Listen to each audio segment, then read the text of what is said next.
अस्सलामुअलैकुम, आप देख रहे हैं समा। मैं हूं फराज अहमद और मैं हूं सिद्रा मीर। बुलेटिन का आगाज सबसे अहम मामले के साथ। सेनेट इंतखाबात के लिए वोटिंग खुफिया ही होगी, लेकिन वोट हमेशा के लिए खुफिया नहीं रखा जा सकता। इंतखाबी अमल से करप्शन का खात्मा इलेक्शन कमीशन की जिम्मेदारी है। शफाफियत के लिए इलेक्शन कमीशन हर किस्म की टेक्नोलॉजी का इस्तेमाल कर सकता है। सुप्रीम कोर्ट ने सदारती रेफरेंस पर अपनी तारीखी राय दे दी। इस्लामाबाद से जुल्करनैन इकबाल की रिपोर्ट देखिए। सेनेट इलेक्शन खुफिया बैलेट से होगा, मगर डाले गए वोट हमेशा के लिए खुफिया नहीं रह सकते। ऐवान बाला के इंतखाबात पर आइन और कानून दोनों का इत्तलाक होगा। सुप्रीम कोर्ट ने सदारती रेफरेंस पर अपनी राय दे दी। अदालत उज़्मा ने इंतखाबी अमल से करप्शन का खात्मा इलेक्शन कमीशन की जिम्मेदारी करार दे दिया। अपनी राय में कहा, वोट के खुफिया होने पर मिसाली अंदाज में कभी अमल नहीं किया गया। खुफिया वोटिंग के अमल को इंतखाबी जरूरियात के मुताबिक टेम्पर किया जाता है। इलेक्शन कमीशन सेनेट इंतखाबात की शफाफियत के लिए हर किस्म की टेक्नोलॉजी इस्तेमाल कर सकता है। तमाम इदारे ताउन के पाबंद हैं। हुकूमत ने अदालती राय को खुशाइंद करार दिया। मुअज़्ज़ज़ अदालत ने हदायत जारी की है इलेक्शन कमीशन को कि वो मेजर्स लें, गार्ड करें इलेक्शन को। ये जो वोटों को खरीदा जाता है, इस चीज को प्रोटेक्ट करना है, चोरी का रास्ता रोकना है। JUI के वकील भी अदालती राय से मुतमईन नजर आए। सुप्रीम कोर्ट ने आज ये वाजे आर्डर में ये राय दे दी है कि जो सेनेट के इलेक्शन है वो आइन के मुताबिक है, आइन के अंडर है। बैलेट की सिक्रेसी है वो इंटैक्ट रहेगी। बैलेट पे कोई निशान नहीं लग सकता, कोई ऐसा मार्क नहीं लग सकता कि जिससे बैलेट ट्रेस हो और बैलेट की सिक्रेसी वायलेट हो।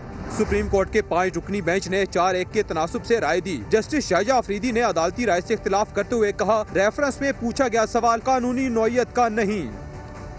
वोट की ताकत से डरते क्यों हो? मरियम नवाज का ट्विटर पैगाम। लिखा, साबित हो गया कि आइन बदनीयती और साजिशी ऑर्डिनेंसेस से बालातर है। खंबे नोट्स थी, खिसियानी बिल्लियां टेक्नोलॉजी का वावेला कर रही हैं। याद रखो, डस्का धुंध टेक्नोलॉजी अब नहीं चलेगी। मरियम नवाज का ट्वीट जिस पर की है उन्होंने हुकूमत पर तनकीद। वोट की ताकत से डरते क्यों हो? मरियम नवाज ने यह सवाल किया है। ये भी कहा कि आइन वोट चोरों की चालबाजियों और साजिशी ऑर्डिनेंस से बालातर है। अब खंबे नोचती खिसियानी बिल्लियां टेक्नोलॉजी का वावेला कर रही हैं। याद रखो कि कोई RTS और डस्का धुन टेक्नोलॉजी अब नहीं चलेगी। मरियम नवाज ने यह ट्वीट किया है। अपने ट्वीट पर उन्होंने हुकूमत पर तनकीद की है और ये सवाल किया है कि वोट की ताकत से डरते क्यों हो। ट्विटर पैगाम में मजीद उन्होंने कहा कि आइन वोट चोरों की चालबाजियों और साजिशी ऑर्डिनेंस से बालातर है। अब खंबे नोचती खिसियानी बिल्लियां टेक्नोलॉजी का वावेला कर रही हैं।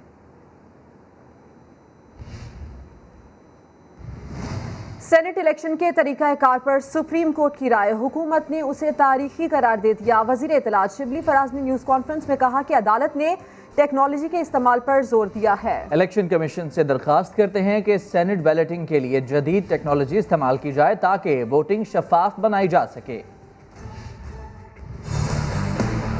आज का जो फैसला है तारीखी फैसला है। लगता है कि इलेक्शंस वो आर्टिकल 226 के तहत होंगे, लेकिन साथ ही साथ में जज साहिबान ने जिस बात की निशानदही की, इलेक्शंस को शफाफ बनाने के लिए टेक्नोलॉजी का इस्तेमाल होना चाहिए। इलेक्शन कमीशन ऑफ पाकिस्तान से हम रिक्वेस्ट करते हैं कि आज के फैसले की रोशनी में जो बैलेट पेपर्स हैं उनको टेक्नोलॉजी का इस्तेमाल करते हुए, चाहे वो बार कोड की सूरत में हो या वो सीरियल नंबर की सूरत में हो, इस बात को यकीनी बनाएं। सुप्रीम कोर्ट की राय की रोशनी में इन इलेक्शन को और इस सीक्रेसी को दायमी नहीं किया जा सकता। पीपल्स पार्टी और नून लीग ने सदारती ऑर्डिनेंस पर सुप्रीम कोर्ट की राय को खुशाइंद करार दे दिया। लतीफ खोसा कहते हैं, हुकूमत जितनी मर्जी मिठाइयां बांटे, अदालत ने ऑर्डिनेंस मुस्तरद कर दिया है। सदारती ऑर्डिनेंस पर सुप्रीम कोर्ट की राय खुशाइंद है। PP रहनुमा लतीफ खोसा कहते हैं, अदालत उज़्मा ने साफ शफाफ इंतखाबात करवाने के लिए इलेक्शन कमीशन का इख्तियार तस्लीम कर लिया। ऑर्डिनेंस कलअदम हो गया है, क्योंकि ऑर्डिनेंस जो है वो मुहित था, मशरूत था इस बात पर कि आर्टिकल 226 का सुप्रीम कोर्ट कहे कि ये इलेक्शन आर्टिकल 226 के ताबे नहीं हो रहा। वो जबकि सुप्रीम कोर्ट ने इसके बरक्स कह दिया कि आर्टिकल 226 ही में ये इलेक्शन हो रहे हैं। लीगी रहनुमा मरियम औरंगजेब बोली, इलेक्शन कमीशन खुफिया बैलेटिंग के अलावा कोई और तरीक़ेकार तभी इख्तियार कर सकता है जब पार्लियामेंट ऐसा कोई कानून बनाए। कहीं भी सुप्रीम कोर्ट के शॉर्ट ऑर्डर में ये डायरेक्शन नहीं दी गई इलेक्शन कमीशन को कि वो सेनेट इलेक्शन ये वाला जो हो रहा है उसको, या बैलेट पेपर या जो उसकी ट्रेसेबिलिटी है उसको इस इलेक्शन में इंश्योर करे। मरियम औरंगजेब ने कहा सुप्रीम कोर्ट की राय आईन के मुताबिक है, नून लीग इसका खैर मकदम करती है। अटॉर्नी जनरल खालिद जावेद खान कहते हैं कि इलेक्शन एक्ट तरमीमी ऑर्डिनेंस मौसर नहीं रहा। इलेक्शन कमीशन को काबिल शनाख्त बैलेट पेपर छापने होंगे। सुप्रीम कोर्ट की मौजूदा राय का इतलाक हालिया सेनेट इंतखाबात पर भी होगा। ऑर्डिनेंस गैर मौसर होने के बावजूद पार्टी सरबराह वोट देखने की दरख्वास्त दे सकता है। इंतखाबी करप्शन की ठोस बुनियाद हो तभी वोट का जायजा लिया जा सकेगा। इलेक्शन कमीशन अपने तौर पर भी वोट का जायजा ले सकता है। ऐसे में साबिक secretary election commission Kanwar Dilshad कहते हैं अटॉर्नी जनरल लोगों को उलझा रहे हैं, ऐसा ना करें। इलेक्शन कमीशन के पास कोई टेक्नोलॉजी नहीं है जिससे हॉर्स ट्रेडिंग रोकी जा सके। समा से गुफ्तगू में कहा इलेक्शन कमीशन नैब, ISI और FIA से मदद हासिल कर ले, शायद हॉर्स ट्रेड्स बाज आ जाएं। अटॉर्नी जनरल ने फिर अबहम पैदा कर दिया है। अटॉर्नी जनरल कहते हैं कि जनाब इस पर इलेक्शन कमीशन जो है हमारी सीक्रेट बैलेटिंग के बारे में हमें कोई बताएं, टेक्नोलॉजी या तरीका बताएं। तो ये तो एक उन्होंने राय दी है सुप्रीम कोर्ट ऑफ पाकिस्तान ने, तो इलेक्शन कमीशन पाकिस्तान के पास तो कोई ऐसा टेक्नोलॉजी मेरी नजर में तो नजर नहीं आ रहा कि कोई टेक्नोलॉजी है जिसकी वजह से वो हॉर्स ट्रेडिंग को या कट प्रैक्टिस को रोकथाम के लिए कदम उठा सके। इलेक्शन कमीशन ऑफ पाकिस्तान जो है कौमी इंतखाब ब्यूरो, FIA और ISI के इदारे की खदमात हासिल करे ताकि जो हॉर्स ट्रेडिंग हो रही है या कट प्रैक्टिस हो रही है उसके बारे में कोई अजाला भी हो जाए। वफाकी वज़ीर दाखिला ने सेनेट इंतखाबात से मुतालिक सुप्रीम कोर्ट की राय को खुशाइन करार दे दिया। शेख रशीद अहमद PTI उम्मीदवार अब्दुल हफीज़ की जीत के लिए पुरुमीद। कहते हैं पंजाब में मामला तय पा गए, खैबर पख्तूनख्वा में भी तय हो जाएंगे। समा के नुमाइंदा खुसूसी अब्बास शबीर से गुफ्तगू में कहा इस बार पैसा नहीं चलेगा। सेनेट इलेक्शन के बाद PDM का जोर मजीद कम हो जाएगा। नवाज शरीफ वापस आना चाहें तो 24 घंटे में स्लिप मिल सकती है। शेख साहब, सुप्रीम कोर्ट का फैसला आया सीक्रेट बैलेटिंग के ऊपर, क्या समझते हैं कि ये ठीक फैसला है? ठीक फैसला है जी। सुप्रीम कोर्ट के फैसले को कौन गलत कह सकता है, और आर्टिकल 226 के तहत इन्होंने फैसला दिया है क्योंकि आइन में अमेंडमेंट करने के हमारे पास इख्तियारात नहीं थे। सीक्रेट बैलेटिंग के अंदर कहीं पे कोई गेम हो सकती है? पंजाब तो क्लियर हो गया, पंजाब तो मैनेज हो गया, इंशाल्लाह KPK भी हो जाएगा कुछ ना कुछ कल तक, और इंशाल्लाह शेख हफीज जीतेगा। मुझे अल्लाह से सिंध के अंदर भी कोई आपको नजर आता है कि? सिंध का मुझे पता नहीं है, KPK की मुझे उम्मीद है कि शायद हो जाए। आसिफ जरदारी पैसा नहीं चलाएगा? नहीं, आसिफ जरदारी इस दफा पैसा नहीं चलाएगा। मुझे यकीन है कि आसिफ जरदारी को समझ है कि पैसा चलाने काम नहीं आएगा। और PDM का लॉन्ग मार्च, देखें जी, कोई फायदा नहीं होगा इनको लॉन्ग मार्च का, लेकिन आना चाहते हैं तो आए जी, 100 बिस्मिल्लाह। सेनेट इलेक्शन के बाद PDM के जो मामलात हैं तो सारे ये मामलात TV पे ही करते हैं, सो वो भी कमजोर पड़ जाएंगे। सोशल मीडिया पे कल चल रहा था कि नवाज शरीफ का पासपोर्ट रिन्यू हो गया है। मैं बतौर इंटीरियर मिनिस्टर ये कह सकता हूँ कोई रिन्यू नहीं। कोई राब्ता हुआ है उनके रिन्यूअल के हवाले से? अगर उन्होंने पाकिस्तान आना हो तो 24 घंटे के अंदर उनको स्लिप दी जा सकती है, अगर पाकिस्तान आना। सुप्रीम कोर्ट की राय के बाद वफाकी वज़रा ने इलेक्शन कमीशन का रुख किया। हुकाम से मुलाकात के बाद शफकत महमूद, बाबर अवान और फवाद चौधरी ने मीडिया से गुफ्तगू की। उन्होंने क्या कहा सुन लेते हैं। सुप्रीम कोर्ट का आज फैसला आया है, उससे एक रास्ता नजर आया है कि किस तरीके से ये होगा, और वो रास्ता क्या है कि जो वोटर है जब उसको ये पता लगेगा कि ये हो सकता है कि कल को मैं जो फैसला करता हूँ उसका इंकशाफ हो जाए, तो उसके बाद वो होशियार होगा और आइंदा ऐसी चीज़ नहीं करेगा। कहा है कि ज़मीनी हालात और सर्कमस्टांसेस देख करके उसके बारे में फैसला कर सकता है इलेक्शन कमीशन ऑफ पाकिस्तान। ज़मीनी हालात आपके सामने हैं। 3 सेनेटर्स ऐसे उनको नोटिस हुए हैं जिनके पास वोट ही नहीं थे, लेकिन वो वोट लिए बगैर ही मुंतखब होकर किसी तरीके से आ गए। तकरीबन 1500 से 1700 बैलेट पेपर छापने हैं। हमने ये अर्ज़ किया है कि अगर आप टेक्नोलॉजी का अगर आप बात करें तो वो हमारे पास पूरी मौजूद है। पाकिस्तान में हम रोज़ाना करेंसी नोट छापते हैं। करेंसी नोट जो है वो बहुत ज़्यादा हाईली सिक्योर टेंडर है, वो आप छाप सकते हैं। तो 1500-1600 बैलेट पेपर छापना तो कोई प्रॉब्लम ही नहीं है। और सेनेट इंतखाबात कैसे करवाए जाएं, चीफ इलेक्शन कमिश्नर की ज़ेर सदारत इजलास में अदालती राय पर गौर किया जा रहा है। इसी से मुतालिक बात करेंगे जुल्करनैन इकबाल पर। बताइए जुल्करनैन इकबाल। देखिए, चीफ इलेक्शन कमिश्नर की सरबराही में अहम इजलास इस वक्त इलेक्शन कमीशन में जारी है, जिसमें इलेक्शन कमीशन की जो कानूनी टीम है और DG लॉ है वो अदालती राय के हवाले से ब्रीफिंग दे रहे हैं। तमाम मेंबरान और मुतलका हुक्काम इसमें मौजूद हैं, जिसमें जायजा लिया जा रहा है कि अदालती जो फैसला आया है, जो राय आई है, उसकी रोशनी में किस अंदाज में जो इसके ऊपर अमल दरामद किया जा सकता है और किस हद तक अमल करना मुमकिन होगा। ये तमाम इजलास फैसले उस चीज़ों पर गौर किया जा रहा है इजलास के अंदर। इसके बाद आज इलेक्शन कमीशन की जानिब से अहम और बड़े फैसलों का भी इम्कान है। अपडेट करने के लिए आपका शुक्रिया जुल्करनैन इकबाल।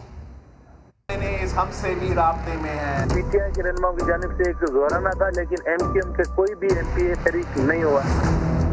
सियासत की जंग में अकेला है वो। तहरीक इंसाफ के 12 अरकान कौमी असम्बली का सेनेट उम्मीदवार यूसुफ रजा गिलानी की हिमायत की पेशकश का इंकशाफ हुआ है। मुखालिफ जमातें जमा हो गई। तमाम जमातें इस मुद्दे की तरह मुत्तहद खड़ी हैं। सेनेट के इंतखाबात हम मुश्तरका तौर पर लड़ेंगे। गिलानी साहब जो है वो पीडीएम के कैंडिडेट हैं। सब नजरे 3 मार्च को। कप्तान तो मैं पुरान इनसे ज्यादा बेहतर खेलना जानता हूँ। बज़ाहिर जो अपने हैं काम आएंगे। रेट लगने शुरू हो गए। ऑफर्स मिल रही हैं। या ऑफर की कश्ती में बह जाएंगे। मैं लानत बेचता हूँ जो अपने वोट को बेचते हैं। गेम को उठाने के लिए बड़े खिलाड़ी मैदान में उतर गए। जहांगीर तरीन सियासी जोड़ तोड़ के लिए एक बार फिर से मुतहर्रिक। वज़ीर-ए-आज़म इमरान खान से पार्लियामेंट हाउस में अपने चैम्बर में अरकान पार्लियामेंट और हुकूमती शख्सियात की मुलाकातें। आसिफ अली जरदारी सियासी मैदान में फिर सरगर्म हो गए। शहर इक़्तिदार में अहम मुलाकातें करेंगे। क्या मिलेगा और क्या खोने को है, फैसला होने को है।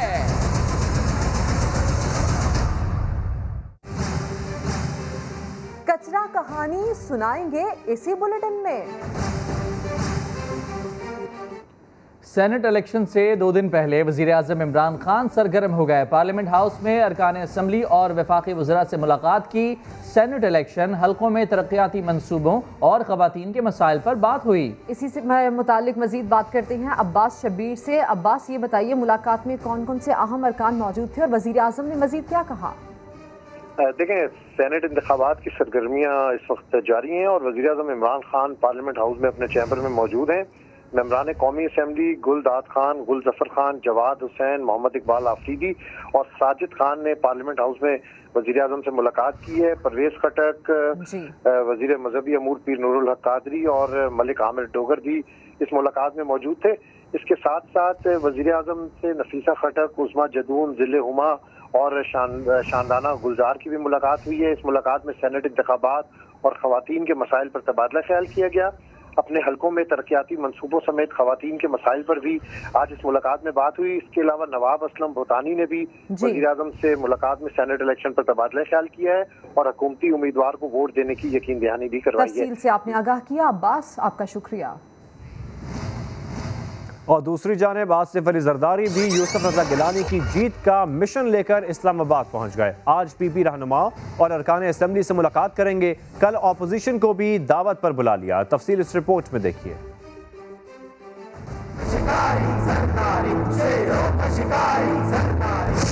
सेनेट का इंतखाबी मार्का यूसुफ रजा गिलानी को कामयाब कराने का मिशन। मुफाहिमत के बादशाह एक बार फिर सियासी मैदान में मुतहर्रिक। सेनेट इंतखाबात में हुकूमत को टफ टाइम देने के लिए आसिफ जरदारी का शहर इख्तिदार में डेरा डालने का फैसला। साबिक सदर पीर को जियाले अरकान असम्बली के इशाइये में शरीक होंगे। आसिफ जरदारी इस्लामाबाद में अहम मुलाकातें भी करेंगे। पीपल्स पार्टी ने अपोजिशन इत्तेहाद के अरकान को मंगल के रोज दावत पर मदऊ कर रखा है। इस मौके पर भी साबिक सदर की मौजूदगी का इम्कान है। साबिक सदर सेनेट इंतखाबात में अपना वोट भी कास्ट करेंगे। आसिफ अली जरदारी ने 1 बरस से अपनी सियासी सरगर्मियों को महदूद कर रखा था। आगे देखिए, औरंगी वालों की फरियाद।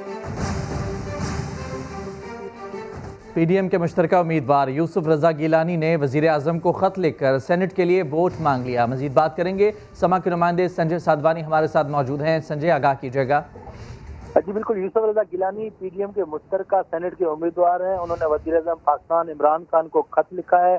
यूसुफ रजा गिलानी ने वज़ीर-ए-आज़म से सेनेट का वोट मांग लिया है और कहा है कि हमें यकजहती की ज़रूरत है। सियासी नजरियाती इख्तिलाफात जमहूरियत का हुस्न है। आप पार्लियामान के तकद्दुस और वकाल की बहाली के लिए मुझे वोट दें। हम पार्लियामेंट के फ़कार तकद्दुस को मिलकर बहाल कराएंगे। तो जो अपोजिशन के उम्मीदवार हैं उन्होंने वज़ीर-ए-आज़म को खत लिखा है और कहा है कि आप सेनेट इलेक्शन में मेरी हिमायत करें। बहुत शुक्रिया आपका तफसीलात के लिए संजय। एमक्यूएम पाकिस्तान ने अरकान सिंध असेंबली को अपनी सरगर्मियां महदूद करने की हिदायत कर दी है। सिंध असेंबली इजलास में आज कोई भी रुकन शरीक नहीं हुआ। मुतहदा क़यादत ने तमाम अरकान सिंध असेंबली को 4 बजे बहादुराबाद मरकज़ तलब कर लिया है। मज़ीद जानेंगे समा के नुमाइंदे संजय साधवानी से। जी संजय, अपडेट कीजिए। एमक्यूएम की आदत की जानिब से एमक्यूएम के सिंध असम्बली के 21 अरकान को ये हिदायत दी गई है कि वो अपनी सरगर्मियाँ महदूद करें। एमक्यूएम अरकान की जो सिक्योरिटी है उनका कहना है कि वो वापस ले ली गई है। उन्हें सिक्योरिटी के खदशात सलाक हैं।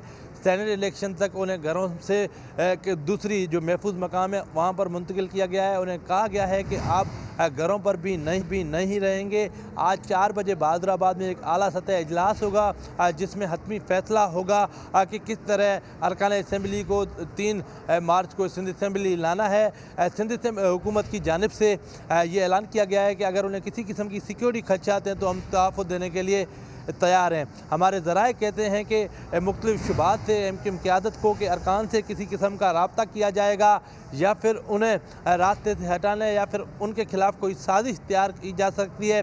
इसीलिए अरकान को हिदायत दी है कि वो अपनी सरगर्मियाँ महदूद करें। आज सिंध असम्बली के होने वाले इजलास में एमक्यूएम के कोई अरकान जो है वो शरीक नहीं हुए। ख्वाजा इज़हार चंद मिनट के लिए आए थे लेकिन उन्हें भी कॉल आने के बाद वो भी सिंध असम्बली से रवाना हो गए हैं। कल भी सिंध असम्बली का इजलास है। हमारे ज़राए कहते हैं कि एमक्यूएम के रहनुमा कल भी नहीं आएंगे और आज जो इजलास होगा उसमें वो फैसला करेंगे कि किस जगह पर रहना है, किस तरह 3 मार्च को सिंध असम्बली आना है और किस तरह सेनेट का वोट देना है। जी ठीक है संजय, आपका शुक्रिया। और एमक्यूएम रहनुमा आमिर खान ने दावा किया कि बड़ी सियासी जमातों की तकदीर का फैसला हमारे वोटों पर है। बोले सेनेट इंतखाबात में एमक्यूएम के 7 वोट जहां पड़ जाएं वहां बड़ी तब्दीली आ जाएगी।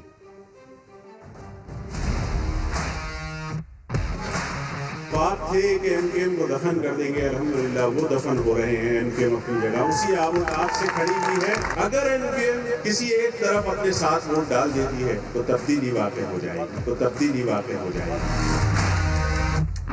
एमक्यूएम का ये वजन है, इस वजन को हमें समझना चाहिए। फैसला राब्ता कमेटी कर रही है, सोच विचार के साथ फैसला करेंगे।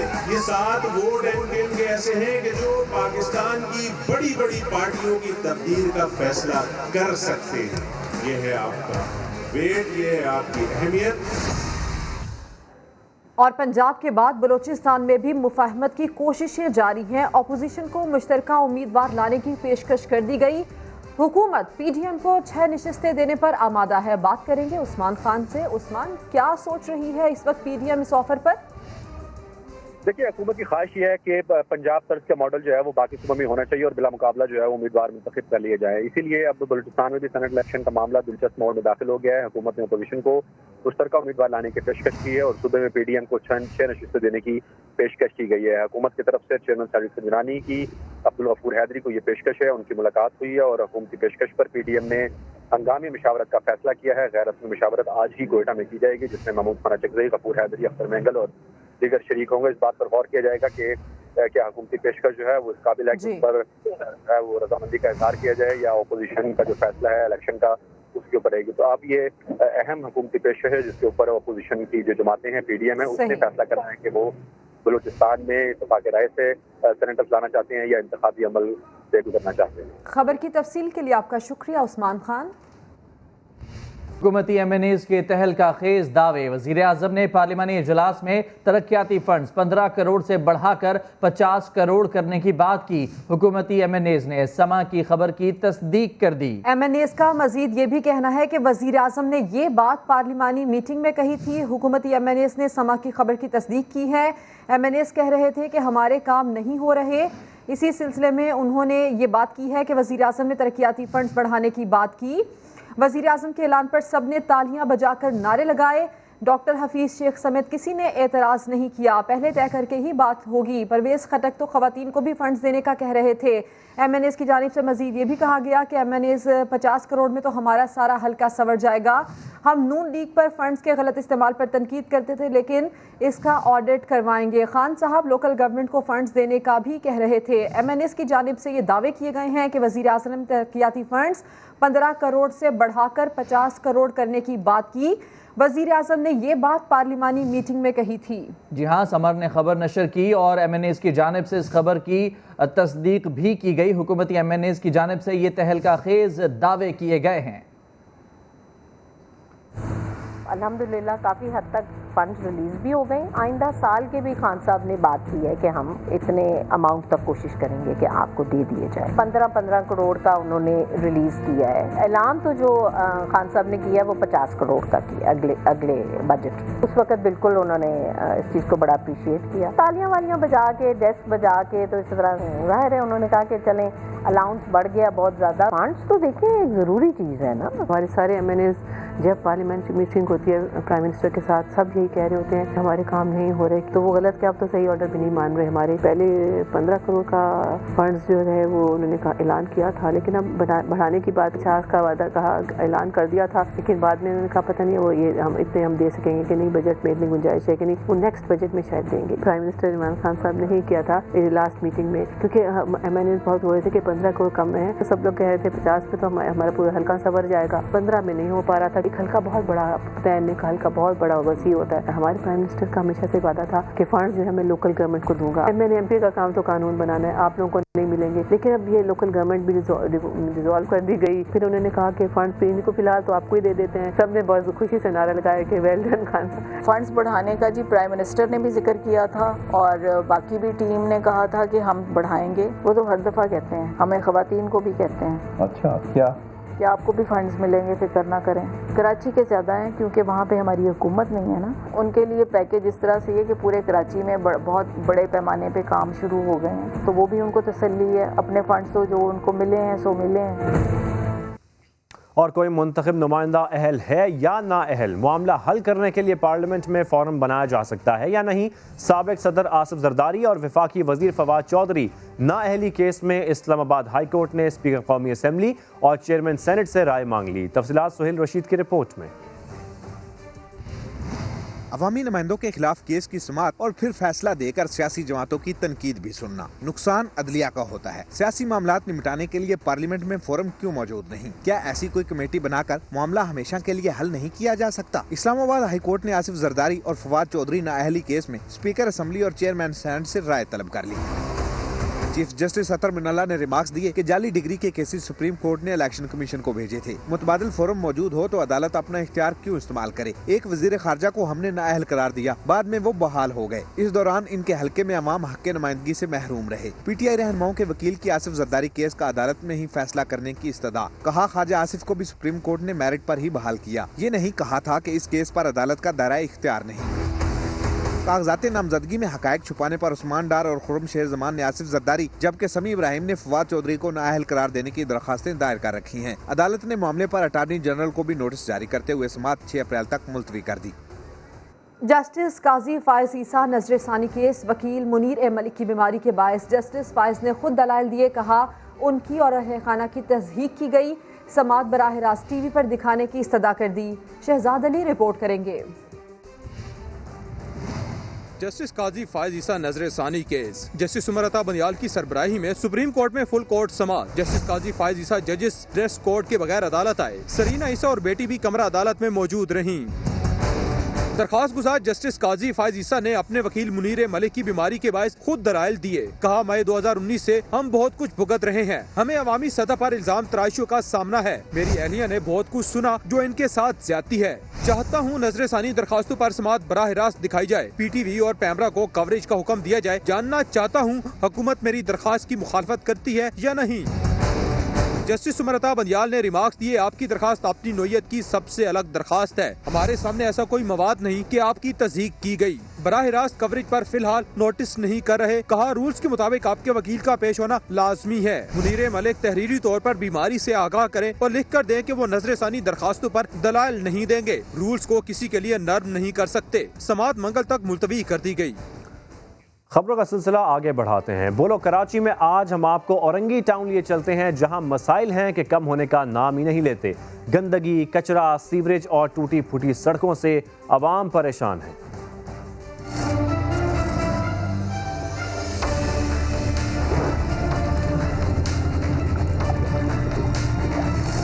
मेरा नाम नाम उमर हुसैन है। मैं औरंगी टाउन कराची का रिहायशी हूँ। आप मेरे मोहल्ले की सूरत देख सकते हैं।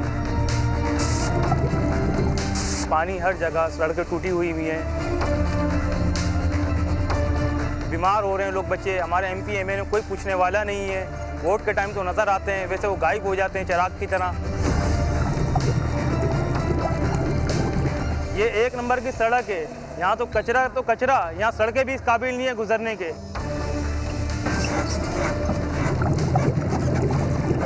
ये गलियों में गटर बह रहा है, यहाँ नमाजी नमाज पढ़ने नहीं जा सकते। इतनी सैबरी का पानी गंदा हो रहा है, नापाकी हो रही है, कोई पूछने वाला नहीं।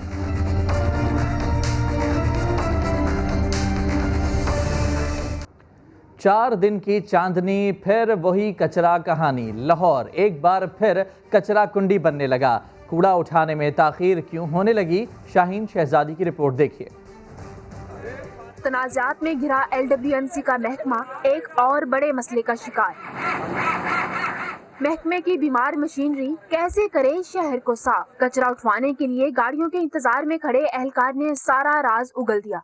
50% समझ ले खराब है, 50% चल रही है। जो आती है वो भी बीच में कोई पंचर हो जाती है, कोई और मसला बन जाता है तो फिर गाड़ी वहीं पे खड़ी रह जाती है। रिहायशी कॉलोनियों में गंदगी की अबतर सूरत हाल ने शहरियों को भी परेशान कर रखा है। 1 हफ्ता हो गया है, यहाँ पर कोई भी कूड़ा उठाने के लिए नहीं आ रहा। गाड़ियाँ यहाँ पे कूड़ा यहाँ पे इकट्ठा कर हो जाता है, बदबू होती है, इलाके वालों को परेशानी हो रही है। समनाबाद, जौहर टाउन, हरबंसपुरा, गुलशन रावी और चुबरजी समेत शहर के बेशतर इलाकों में कचरे के ढेर हैं। कचरा उठाने के जिम्मेदार कंपनी की गाड़ियां खुद सहारा मांग रही हैं और शहर में जगह जगह फैला ताफून और कचरा शहरियों की नाक में दम कर रहा है। कैमरामैन लियाकत बशीर के साथ शाहीन शहजादी, समा, लाहौर। आगे चलकर देखिए वखरा अंदाज और नाज नखरे। अब आपको बताएं, खैबर पख्तूनख्वा असेंबली इजलास में हंगामा आराई हुई है। ऐवान हुकूमती और अपोजिशन मुखालिफ नारों से गूंज उठा है। खैबर पख्तूनख्वा असेंबली का इजलास हंगामा आराई की नजर हो गया है। हुकूमती खवातीन MPs की जानिब से नारे लगाए जा रहे हैं। इजलास के दौरान मुस्लिम लीग नून के खिलाफ नारे लगाए जा रहे हैं, आप भी देखिए। आज तमाम अपोजिशन मिल गई है। ये वही इमरान खान है जो कहता था कि जब मैं एहतसाब शुरू करूंगा, जब इनके दुम पे पैर रखूंगा, ये सारे इकट्ठे हो जाएंगे।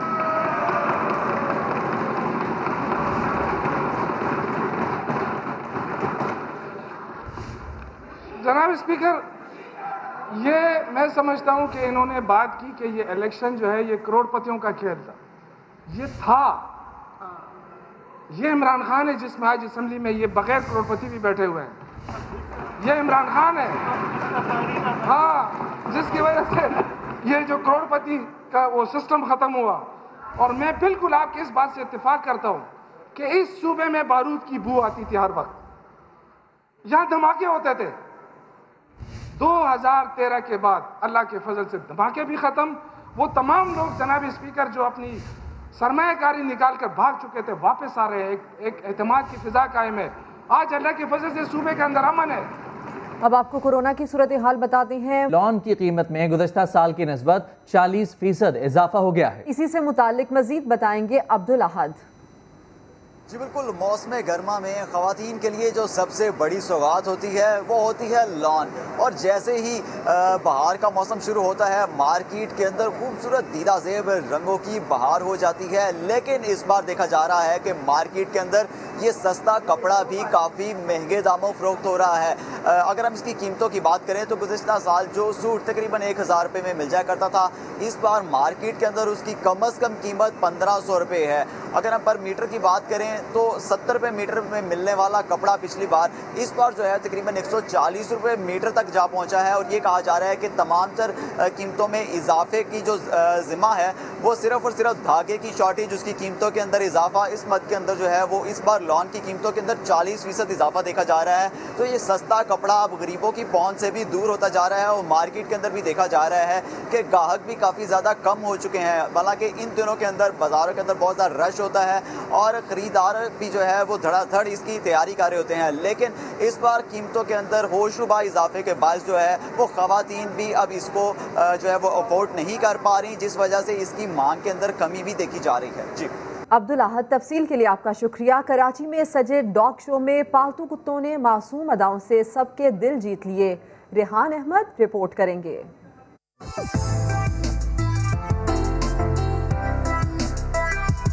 वखरा अंदाज, नाज नखरे। कराची में होने वाले डॉग शो में हर रंग और नस्ल के छोटे बड़े कुत्तों ने हिस्सा लिया।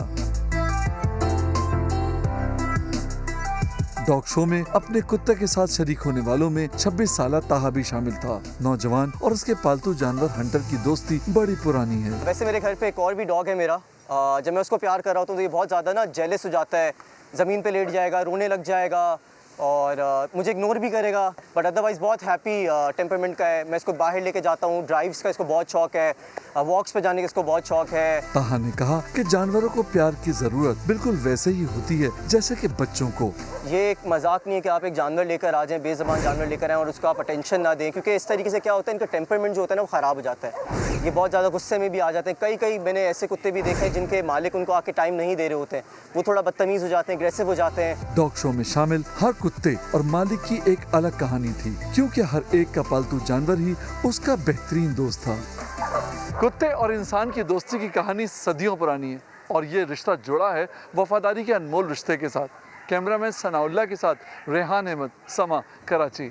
और जनाब ठंडा मौसम है, लोग अयूबिया की सैर कर रहे हैं और तारीखी सुरंग मोटो देखने भी जा रहे हैं। लेकिन ये मोटो टनल क्या है, आपको बताएंगे आतिफ कयूम अपनी रिपोर्ट में। मुल्क भर से लोग अयूबिया सैर करने जा रहे हैं। चेयरलिफ्ट पर पहाड़ों के नज़ारे हो रहे हैं। बारबेक्यू भी चल रहा है। इस मौके का फायदा उठाते हुए बहुत से लोग 130 साल पुरानी मोटो टनल का रुख भी कर रहे हैं। बहुत अच्छा लग रहा है जी। ये आगे भी कई मरतबा आए हैं लेकिन इधर तक नहीं आए थे। अब ये टनल देखिए हमने, बड़ी एंटीक सी चीज़ है, पत्थर और ये पुरानी लुक दी हुई है जैसे हमारे किले वगैरह में होती है। तो हम बहुत इंजॉय कर रहे हैं, बच्चे बहुत इंजॉय कर रहे हैं। ब्रिटिश दौर में ईंटों से तामीर की गई ये सुरंग चंद माह पहले पब्लिक के लिए खोली गई है। लोग यहाँ पर आके घूमेंगे, देखेंगे इसको और एंजॉय करेंगे। पत्थर इन्होंने वही यूज़ किया, स्टोन मतलब वही पुराना उसी तरह से, और कोई इसमें कोई चेंज इस तरह से लग नहीं रहा है। और जो है ना, इसको हमने बड़ा एंजॉय किया है, सेल्फी वगैरह ली हैं हमने। महकमा जंगली हयात के SDFO कहते हैं टनल से आगे का ट्रैक ठीक कर रहे हैं, यहाँ कैफेटेरिया बनाएंगे। अयूबिया इन दिनों अपनी खूबसूरती के साथ साथ तारीखी टनल के सबब लोगों की तवज्जो समेट रहा है। आतिफ कयूम, समा, एबटाबाद।